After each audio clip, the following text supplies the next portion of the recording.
Bonjour à tous. Alors déjà, pourquoi le jour où la France est mourue? Eh bien, en plus du petit clin d'œil taquin à ceux qui égratignent le français, c'est moins une affirmation qu'une réflexion que je vous propose de mener ensemble. Est-ce que nous sommes arrivés ou allons-nous arriver au jour où la France est mourue? L'histoire de France, c'est l'histoire d'un peuple qui se voulait libre et qui soudain a ouvert ses frontières, changé sa monnaie, laissé à d'autres son budget, effacé ses référendums, fait voter presque toutes ses lois en dehors de son territoire, rejeté son drapeau, et puis, pour un pays fier de sa culture, il a voté la loi Furaso, qui va faire disparaître sa langue, il a laissé son éducation nationale sombrer, ses acquis sociaux se détériorer, et son économie partir en fumée. C'est pas une paille. Donc je vous emmène à la rencontre d'une France qui aura tenté l'aventure de l'Union européenne, mais à savoir si c'est pour le meilleur ou pour le pire. C'est ce que nous allons voir ensemble. Et pour ce faire, nous allons remonter le temps, nous plongerons au cœur des institutions européennes, on fera un petit tour du côté des frontières et de l'euro, on se demandera alors ce qu'il en est de la démocratie, et enfin, qu'impliquent sur notre quotidien les traités européens. Alors, de tout temps, la France s'est battue pour être indépendante, brillante, innovante. La France, ça a été François Ier face à Charles Quint, des Français qui résistent alors qu'ils sont pris en étau par le Saint-Empire romain germanique, une des premières coalitions européennes. De tout temps, le peuple de France est voulu indépendant de toute oligarchie. D'un côté encore le Saint-Empire et la noblesse, et face à lui, la Révolution et la Déclaration des droits de l'homme et du citoyen, et c'est toujours la France qui brille. Mais c'est aussi une contradiction. De tout temps, on se déchire à l'intérieur des frontières. Qui la vend? Qui la protège? C'est Philippe Pétain et l'appel de la nouvelle Europe voulu par le Troisième Reich. Et c'est le général de Gaulle qui voudra que la nation se rassemble pour vivre libre. Et puis l'histoire s'accélère, c'est le CNR, le symbole de la solidarité, et c'est encore la France qui gagne sa liberté. Et puis les pères de l'Europe, Jean Monnet, Robert Schuman, des hommes providentiels pour certains, pas pour d'autres. Et enfin voilà, on y arrive, on change de cap, c'est le traité de Rome en 1957. C'est un premier président, Walter Einstein. Et ce sont 6 pays qui signent le début de ce qui deviendra l'Union européenne telle que nous la connaissons aujourd'hui.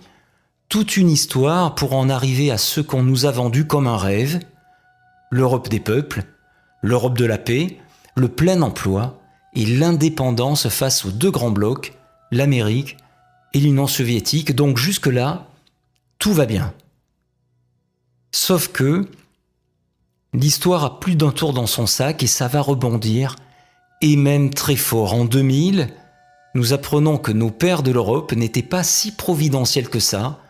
Ils étaient financés par les USA. Ce sont les fameux dossiers déclassifiés de la CIA. Alors on sait aussi que tous les présidents américains ont eu un regard bienveillant sur la construction européenne, pourtant bâtie pour leur faire concurrence. En tout cas, c'est ce qu'on nous a dit. Alors quoi penser des déclarations d'Eisenhower dans Paris Match en octobre 1951 ? Rien ne pourra nous être plus agréable que d'apprendre que les États d'Europe se réunissent. Aucune décision pourrait mieux nous aider dans la tâche que nous poursuivons. Mais quelle est donc cette tâche qui fait que l'Europe, pourtant concurrente, semble ne pas être si gênante? Et puis c'est le tour du président Walter Einstein, qui aura été un des juristes désignés par Hitler pour bâtir le projet de Nouvelle Europe. Projet qui aura pour concept majeur que les décisionnaires n'ont aucun compte à rendre au peuple. Face à tous ces éléments qui s'entrechoquent, certains aujourd'hui se demandent qui a bien pu payer les alliances du mariage, et d'autres affirment même que cette union n'a jamais été signée pour le meilleur, mais plutôt pour le pire. Voilà pour ce résumé rapide de l'histoire, et à la revisiter, on en arrive à aujourd'hui. Et aujourd'hui, la France se doit par traité de respecter les institutions de l'Union européenne, alors nous allons jeter un coup d'œil au principal. Leurs rôles sont définis dans les traités européens. C'est à la fois bien puisqu'on sait qui fait quoi, sauf que ça peut être un frein pour l'évolution de leurs compétences, surtout lorsqu'on sait qu'on ne peut pas changer facilement, voire pas du tout, le contenu des traités. Alors elles ont des rôles qui interagissent les uns avec les autres, et visiblement, c'est la Commission européenne qui est le cœur décisionnaire. Par contre, il y en a une qui semble n'avoir de lien avec aucune autre, on y reviendra. Donc, voyons celle qui joue un rôle majeur, le Conseil européen. Il rassemble les chefs d'État, peu souvent, et ne fait que donner l'orientation de politique générale. Vous allez me dire, c'est déjà énorme.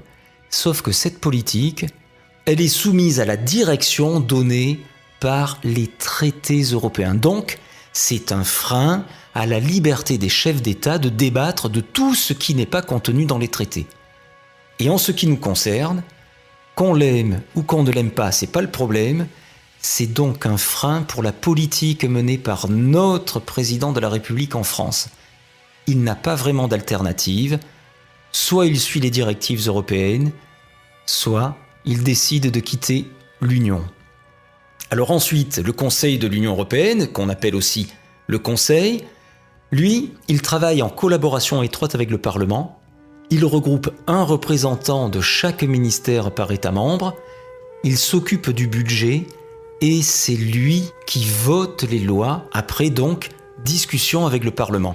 Le Parlement européen qui, lui, pour montrer l'exemple des économies qu'il nous demande de faire tout le temps, se partage entre Bruxelles et Strasbourg. C'est très pratique pour faire voyager les 751 députés qui sont élus dans les 28 États membres, sans oublier bien sûr les tonnes de dossiers, les secrétaires, les collaborateurs.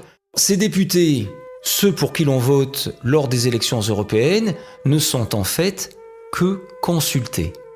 En fait, ils aident le Conseil des ministres pour qu'il vote les lois. Et ces lois, elles sont votées à la majorité absolue ou qualifiée, ce qui fait qu'on n'arrive pas toujours à se mettre d'accord. Et dans ce cas, et c'est souvent, c'est la Commission qui finit le travail et qui adopte les lois selon ses propres critères à elle. Quels sont ces critères ? Eh bien, il faudra lui demander.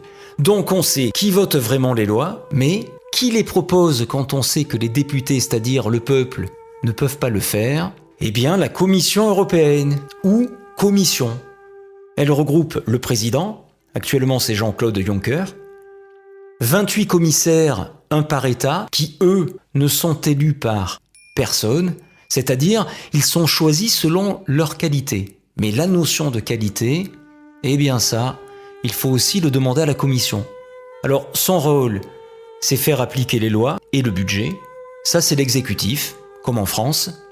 Et puis, c'est elle qui propose donc les lois. Et quand on sait qu'elle a aussi un regard sur la justice et la force armée pour la sécurité de l'Union, et ça, c'est loin d'être comme en France, alors c'est là qu'on est content d'être amis avec Wikipédia. Et Wikipédia nous dit « Une dictature est un régime politique dans lequel une personne ou un groupe de personnes exerce tous les pouvoirs de façon absolue, sans qu'aucune loi ou institution ne les limite. » Alors de là à dire que ça peut être appliqué à l'Union européenne, je vous laisse voir avec vous-même. Et enfin, la BCE, la Banque Centrale Européenne, celle qui n'avait aucun lien avec personne, eh bien, c'est une banque. Elle reçoit l'argent de tous les pays membres, donc notre argent. Mais attention, on continue à s'accrocher, elle en fait ce qu'elle veut. Elle décide de la politique monétaire de l'Union, mais elle est totalement privée et indépendante. Et ça, c'est plutôt à mourir de rire, surtout avec l'argent des autres. Elle n'a aucun compte à rendre à personne, ni au chef d'État, ni à la Commission européenne, qui est pourtant le cœur de l'Union, ni aux Européens, ni même à la justice. Totalement en dehors de la planète. Quant à sa politique, c'est jouer contre l'inflation. L'inflation, pour faire court, plus il y en a, moins les riches sont riches. Sauf qu'en jouant avec une dose d'inflation, on peut aussi relancer la compétitivité et donc créer de l'emploi. Mais bon, vu qui est à la tête de la BCE, ancien collaborateur de Goldman Sachs, c'est pas vraiment la solution qui est choisie. Ensuite, l'Union européenne, c'est l'euro et c'est un marché sans frontières intérieures. Alors voyons ce qu'il en est pour la France. Une monnaie, en plus de son côté pratique pour échanger la valeur de son travail contre la baguette de pain qui est le travail du boulanger, c'est en fait le reflet de l'économie du pays. Les moyens de production, les salaires, la productivité, les acquis sociaux, la manière de vivre. Jusqu'en 2002, nous avions le franc. Et chaque pays souverain avait sa propre monnaie, c'était le reflet de ce qu'il était. Et ça, c'est la diversité. C'est ce qui fait qu'un Français n'est pas un Allemand ou un Italien. Et même si on nous parle de modèle allemand, eh bien c'est bon pour les Allemands. Nous, on est simplement différents. Et puis ça a du bon d'être différent, parce que ça permet d'échanger, puis ça permet de grandir de la différence de l'autre. Alors la monnaie, plus ton économie se renforce, plus elle devient forte. Et l'inverse est pareil. Et comme des vases communicants, quand ton économie se renforce, c'est un petit peu comme si la monnaie du voisin, elle perdait de sa valeur. Alors, avec ta monnaie, tu peux acheter une tomate de ton jardin. Mais selon la force de ton économie, si tu regardes dans le jardin du voisin, tu te rends compte que tu peux en acheter plusieurs pour le même prix. Alors bien sûr que c'est tentant, mais si le voisin il vient chez toi te vendre les tomates de son jardin, eh bien les tomates de ton jardin, elles vont pourrir. Alors là, plus de commerce, plus de travail et plus d'argent. Alors pour que les tomates des uns ne deviennent pas des bombes qui vont venir détruire les tomates des autres, eh bien à l'époque on savait réguler le marché. Comme ça, chacun avait sa chance de faire du commerce. Il ne viendrait d'ailleurs pas à l'idée d'un père de faire une course à pied contre son petit garçon en partant au même niveau. Ou alors c'est un fou furieux. Il va laisser une distance de compensation pour que chacun ait sa chance, bien sûr, d'arriver premier. Avec le temps, plus l'enfant grandit, plus le père va se rapprocher de lui jusqu'au jour où l'enfant il va devenir plus fort et c'est le père qui, lui, va partir le premier devant son fils. Et bien pour la monnaie, c'est pareil. On pouvait jouer sur le coût de la monnaie pour être plus compétitif. Et puis aussi, on avait des frontières avec des droits de douane. Et donc tout ça, ça permettait de faire du commerce en bonne intelligence. Et puis est arrivé l'euro. On nous a dit que c'était une monnaie unique, puis une monnaie commune. En fait, c'est pas ça. C'est un ensemble de monnaies homonymes à taux fixe. Même s'il y a la Banque Centrale Européenne, nous avons gardé nos banques centrales. Nous avons toujours la Banque de France. Mais notre monnaie s'appelle pareil que la monnaie de la Banque d'Allemagne, c'est l'euro. Des monnaies homonymes. Et ces monnaies ont un taux de change, les unes entre les autres, qui est défini et fixe. On ne peut plus jouer dessus.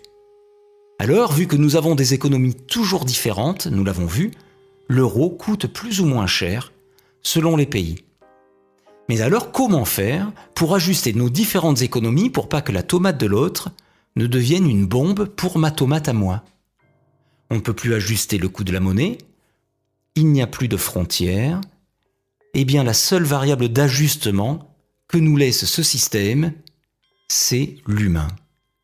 Et l'humain, c'est le code du travail, les charges sociales, les salaires et les retraites. Et ça fait beaucoup de mécontents.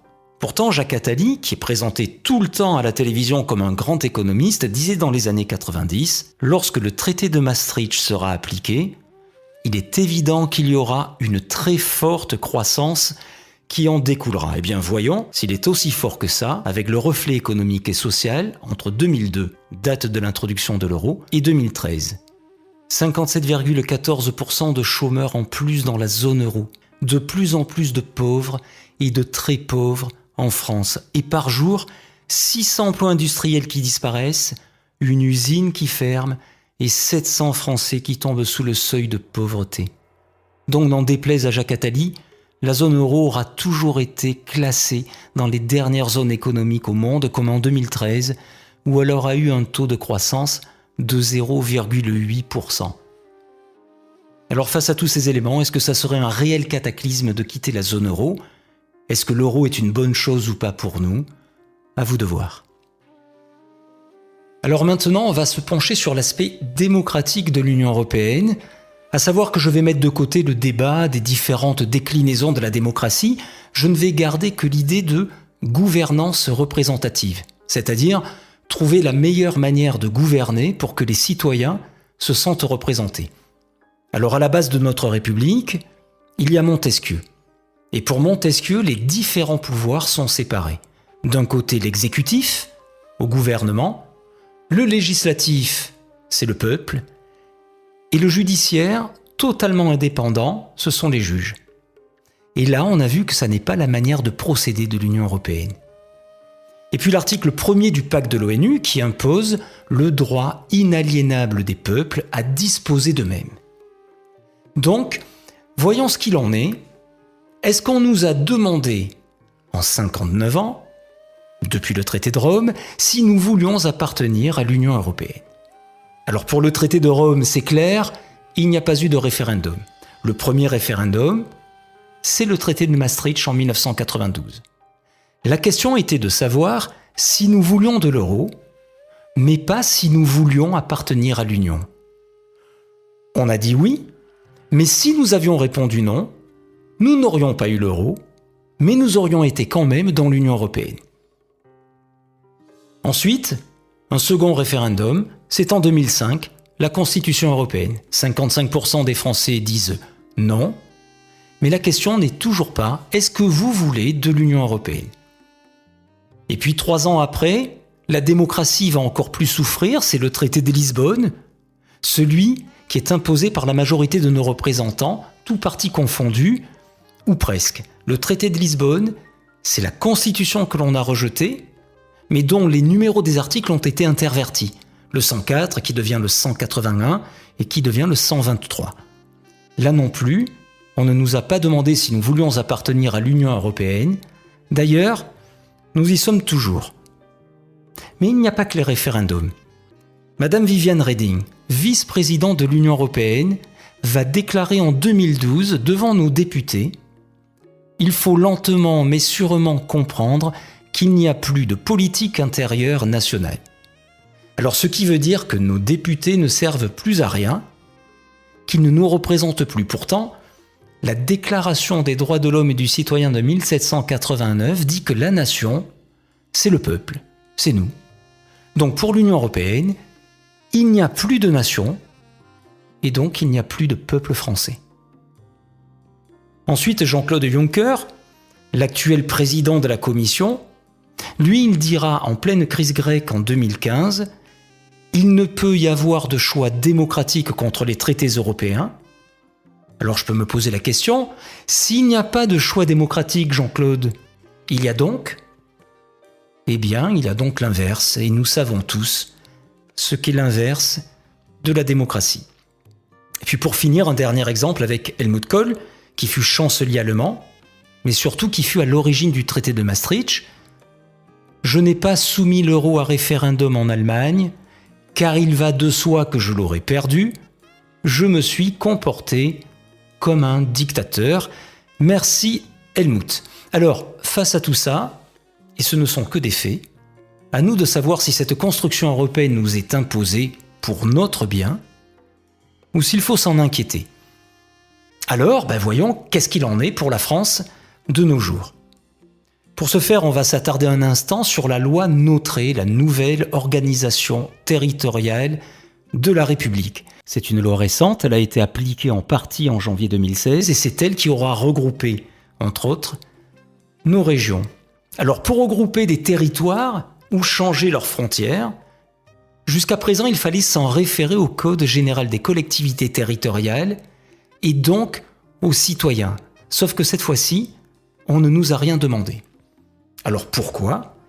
Il faut savoir que le dernier référendum en France s'est déroulé en avril 2013 pour regrouper le Haut-Rhin et le Bas-Rhin, un petit peu comme nos régions en 2016. Là, il n'y a que les Alsaciens qui étaient concernés et les Alsaciens ont répondu non. C'est pas bien. C'est en fait ce que disait Brecht. Brecht disait « Le gouvernement étant mécontent du peuple, il a décidé d'en changer. » Mais vu que c'était pas possible, alors Hervé Guémard, aidé de la majorité des représentants du peuple, a simplement enlevé du Code général des collectivités territoriales l'article qui imposait le référendum. Et c'est donc pour ça que l'Auvergne et Rhône-Alpes sont devenus Auvergne-Rhône-Alpes sans que les habitants n'aient été consultés. C'est d'ailleurs ce qui rentre dans la politique des eurorégions. Alors c'est quoi une eurorégion? Une eurorégion, c'est à peu près la forme administrative des États américains ou des Länders allemands. Et quand on regarde la carte des verts européens, on se rend compte qu'il n'y a plus que des régions. Les États ont disparu. Il n'y a plus de France. C'est d'ailleurs ce que nous explique François Asselineau dans sa conférence « Les eurorégions ». La France donne de plus en plus de compétences aux régions. Les régions vont devenir de plus en plus autonomes. Mais à force de donner toutes ces compétences, la France devient une coquille vide et elle ne va plus servir à rien. Les régions, elles, vont dépendre directement de Bruxelles. Et lorsqu'on va effacer les doublons administratifs, eh bien la France va disparaître. C'est une simple théorie, mais une théorie que l'actualité rend de plus en plus factuelle. Et puis bien sûr, l'Union européenne s'adresse à nous tous les jours. La loi des lois, c'est de moins en moins notre Constitution de 1958, ce sont les traités européens. Ces traités, nos gouvernements les appliquent, et même que parfois on est totalement perdu avec nos valeurs qui disparaissent. Alors, est-ce que c'est volontaire de leur part, ou sont-ils obligés? La première chose à savoir, c'est que l'Union européenne a des compétences qui lui sont propres. Ce sont les compétences exclusives qui ne regardent plus les États. C'est comme ça, et c'est pas autrement. Ces compétences sont l'union douanière, entre autres les taux, et ça peut provoquer des délocalisations, des règles de concurrence entre les États, et ça peut amener des privatisations, et puis la politique monétaire, on a vu ça avec l'euro. Et les États n'ont donc rien à dire sur tout ça. Ensuite, des compétences dites partagées, à savoir que dans les faits, on ne demande que rarement les avis des États. Alors il y a la politique sociale, ça c'est le code du travail, les acquis sociaux, la santé publique, puis l'agriculture, les transports, la justice, l'immigration, l'énergie, en fait presque tout ce qui est important. Mais à savoir que ces compétences-là sont soumises au principe de subsidiarité, c'est-à-dire que les États peuvent encore agir, mais jusqu'à ce que l'Union européenne s'en saisisse. C'est d'ailleurs pour ça qu'actuellement tout s'accélère, on le voit avec la France, qui applique entre autres la vision de Bruxelles sur le Code du travail. Si on rajoute à ça ce que l'on a déjà vu avec le Conseil européen, soit nos hommes politiques acceptent de suivre, soit ils décident de quitter l'Union. Alors l'Union, c'est donc les traités européens. Dans ces traités, il y a un article très important, c'est l'article 121 du traité sur le fonctionnement de l'Union européenne, le TFUE. Il impose les grandes orientations de politique économique, c'est-à-dire les GOPE. Les GOPE, on les retrouve dans un document annuel qui s'appelle « Recommandations du Conseil ». Alors certains disent que le titre pourrait être « Imposition du Conseil ». Ce qui donne le programme national de réforme. C'est la feuille de route annuelle de la France qui se présente comme ça. Et c'est bien marqué « Recommandation », que l'on pourrait traduire par « directive ». Recommandation adressée à la France par le Conseil européen. Alors là, les recommandations sont de 2014 et le programme de réforme, lui, est de 2015. Il y a un petit battement entre eux, mais à bien y réfléchir, c'est un copier-coller. Donc nous allons voir quelques exemples pour bien montrer que ce que nous vivons tous les jours, même si les médias n'en parlent jamais, c'est ce que l'Union européenne décide pour nous. Alors pour la loi Notré, on voit bien qu'il y a une colonne de recommandations à gauche et des colonnes d'application pour la France. Et très vite, qu'est-ce qu'on y lit?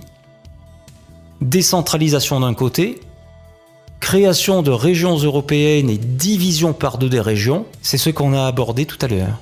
Fusion des collectivités locales, et la France répond par la réduction des intercommunalités. Et là, on comprend que nos communes, telles que nous les connaissons, vont disparaître ou vont devoir se regrouper par agglomérations plus importantes, les fameuses agglos. Ensuite, éliminer les doublons.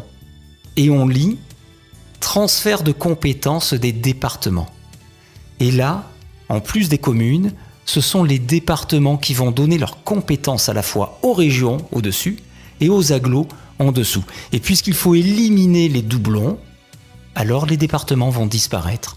Et c'est tout notre héritage de la Révolution française qui va partir en fumée avec les communes et les départements. Ensuite, jetons un coup d'œil sur l'agriculture. La France avait une agriculture de qualité et de terroir. Désormais, elle est soumise aux articles 33 et 39 qui imposent la productivité et le progrès technique. Eh bien, ça impose de regrouper les exploitations en exploitations gigantesques façon États-Unis, de plus en plus d'engrais, la réintroduction des farines animales et des OGM par l'Union européenne. Et lorsque la France a voulu s'y opposer, elle a payé près de 10 millions d'euros de pénalités. C'est aussi de plus en plus de normes sanitaires et administratives, mais aussi de moins en moins de protection avec l'article 32 qui favorise les échanges commerciaux, c'est-à-dire tout doit être fait à n'importe quel prix pour faire du commerce. C'est donc un choc frontal pour nos agriculteurs face à des pays à très bas coût de salaire, une réelle guerre qui leur est menée. La France était 3 millions d'exploitations agricoles dans les années 60. Aujourd'hui, les agriculteurs sont moins de 400 000. 2 agriculteurs se suicident tous les 3 jours. Et l'Union européenne qui continue des accords de libre-échange comme celui entré en vigueur en janvier 2016 avec l'Ukraine, qui a un salaire minimum 35% moins cher qu'en Chine. Une guerre qui ne fait que commencer quand on sait que le TAFTA va nous être imposé. Le TAFTA, c'est un accord de libre-échange entre les États-Unis d'Amérique et l'Union européenne où seuls les plus forts résisteront. Pour nos services publics, si je connais personne qui aime payer des impôts, nous sommes nombreux tout de même à nous dire qu'à en payer, au moins que ça finance ce qui peut nous faciliter la vie.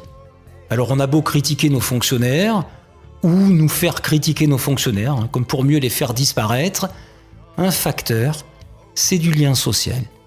Surtout lorsqu'ils visitent une personne seule. Et c'est important le lien social. Nos pompiers, nos infirmières, on aurait été content de les trouver lors des attentats en France. Le train, ça relie aussi les hommes, et nos écoles, ça fait la France de demain. Alors que restera-t-il de tout ça avec l'article 106 du TFUE qui interdit aux États de financer les entreprises publiques? Si l'État ne peut plus financer les entreprises publiques, alors c'est l'annonce de la privatisation de nos services publics. On l'a vu avec l'EDF, on le voit avec la SNCF. Et si on laisse aux banques le droit de financer l'éducation de nos enfants un jour, c'est leur avenir qui sera conditionné à la rentabilité. Et la rentabilité, ça fait pas bon ménage avec la culture. Si on regarde dans le programme de réforme, on lit qu'on s'attaque aux professions réglementées. Alors ça donne les taxis Uber. Et cette ubérisation, elle risque de s'appliquer à tous les métiers, pas simplement les taxis. Tous auto-entrepreneurs. Et pourquoi pas, plus de salaire, de charges et de retraites telles que nous les connaissons. Et puis on parle de concurrence et on répond par la libéralisation des transports. La fameuse loi Macron qui n'a absolument rien inventé. On va privatiser la SNCF et mettre de plus en plus de cars sur les routes, même s'ils vont polluer bien plus. Mais des cars, surtout, qui pourront être conduits par du personnel moins qualifié que pour conduire un TGV. Et là, eh bien, ça fait appel à des travailleurs détachés. Les travailleurs détachés, ce sont des travailleurs qui viennent de loin, mais qui coûtent beaucoup moins cher qu'un travailleur français. Alors ça peut être bien de voyager pour pas cher, mais si ça met tout le monde au chômage, alors on peut se demander qui pourra encore voyager, même pas cher. Et ça prépare l'arrivée du TISA. C'est comme le TAFTA, mais en pire, entre les États-Unis, l'Union européenne, mais aussi avec une vingtaine de pays tout autour de la planète, un accord de libre-échange sur le commerce des services. C'est toute notre manière de penser les services et donc la fin de nos services publics qui est annoncée. Tout ça nous amène obligatoirement à l'emploi. La réponse le plus souvent donnée par nos hommes politiques lorsqu'ils ne savent plus quoi dire, c'est le mot mondialisation. Comme si c'était tombé du ciel et que c'était inévitable.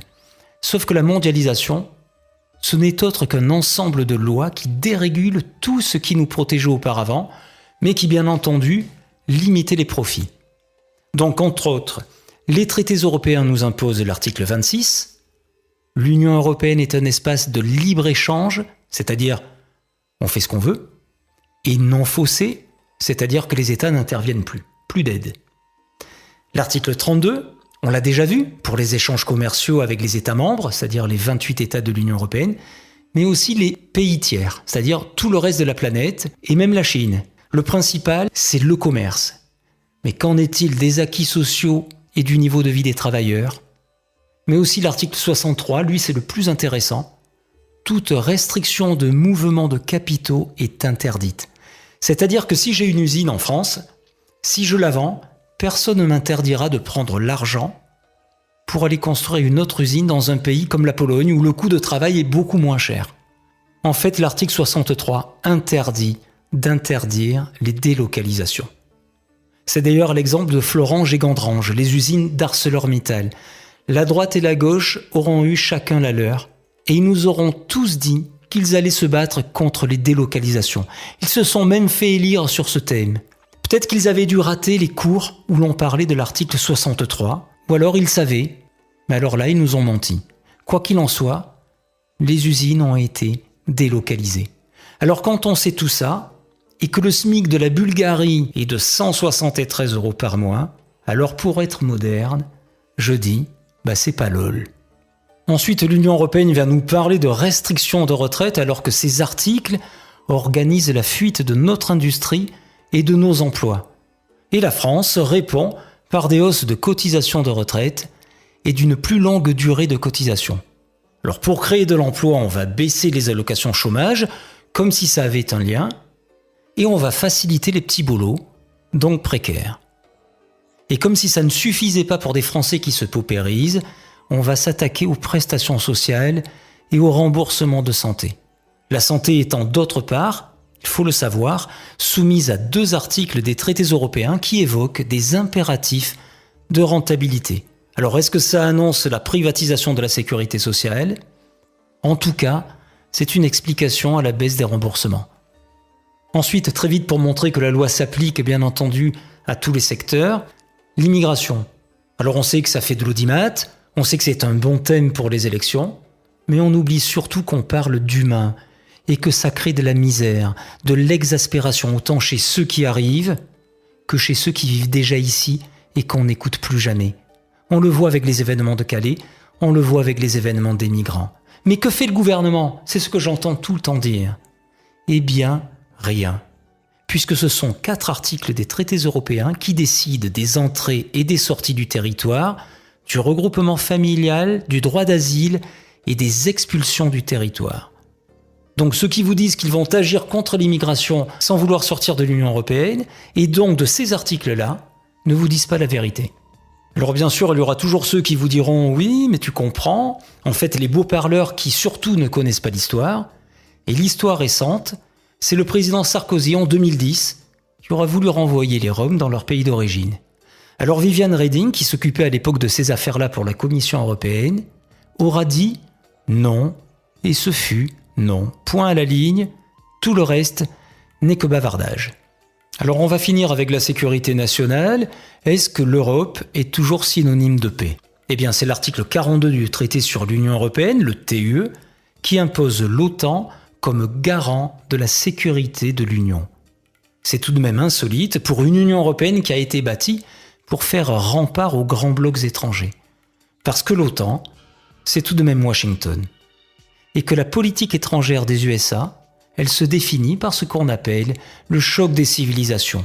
Il suffit de lire Huntington et Brzezinski. Et puis ensuite, lorsqu'on voit la carte des bases de l'OTAN, et qu'on voit toutes ces guerres dans des pays pas très blancs, auxquelles l'Union européenne et la France ont participé, et sans parler de la violence qui règne désormais au sein de l'Union elle-même, on peut tout de même se demander si vraiment l'Europe, c'est la paix. Alors avant de conclure, il nous reste à voir le cadeau de l'Union, c'est-à-dire les aides et les subventions européennes. Ça ne vous aura pas échappé, il y a bien un point d'interrogation, et on va voir pourquoi. Tout d'abord, il y a une contrepartie à ces subventions, c'est de faire la publicité de l'Union. Pour chaque aide, on dresse le drapeau européen. C'est pour ça qu'il y en a autant sur nos bâtiments publics ou lorsqu'on fait des grands travaux.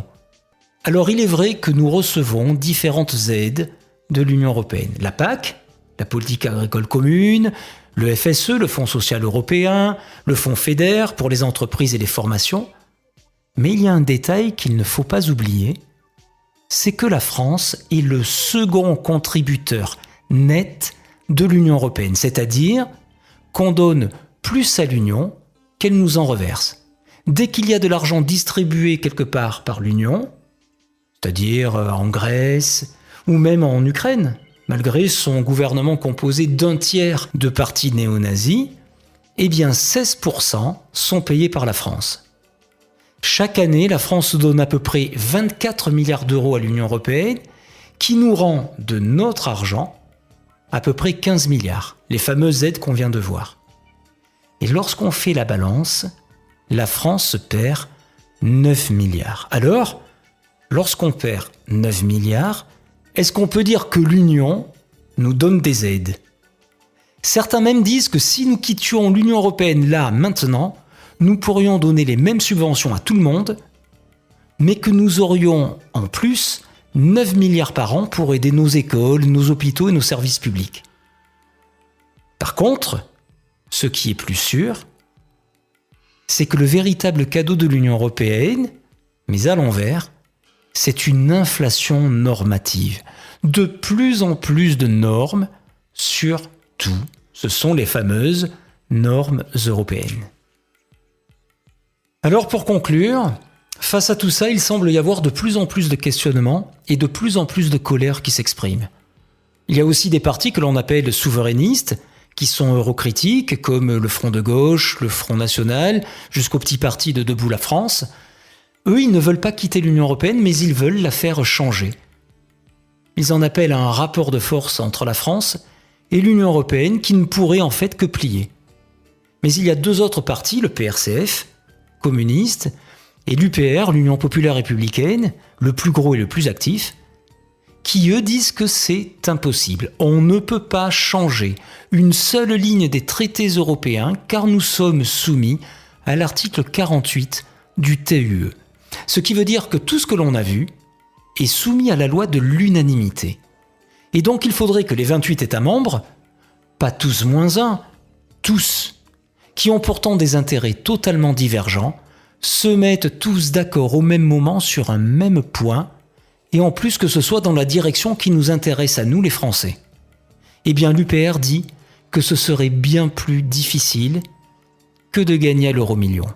Ces partis nous renseignent même sur le fait que l'on ne peut pas quitter l'euro sans quitter l'Union européenne, car il n'y a aucun article dans les traités qui le permettent. Alors ils appellent donc à quitter l'Union européenne par l'article 50, qui lui le permet et n'est pas soumis à la loi de l'unanimité. C'est pour eux le seul moyen pour que les Français retrouvent la liberté de choisir eux-mêmes leur destin collectif. Alors donc, que faire de toutes ces informations ?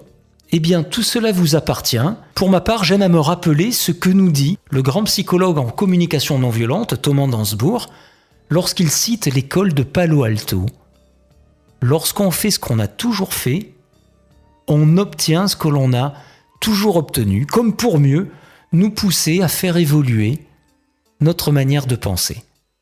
Eh bien, j'espère qu'avec tout ça, vous ferez ce qu'il faudra pour que vous obteniez ce que vous voulez vraiment obtenir, et ainsi, nous n'en arriverons jamais au jour où la France est mourue. Je vous remercie.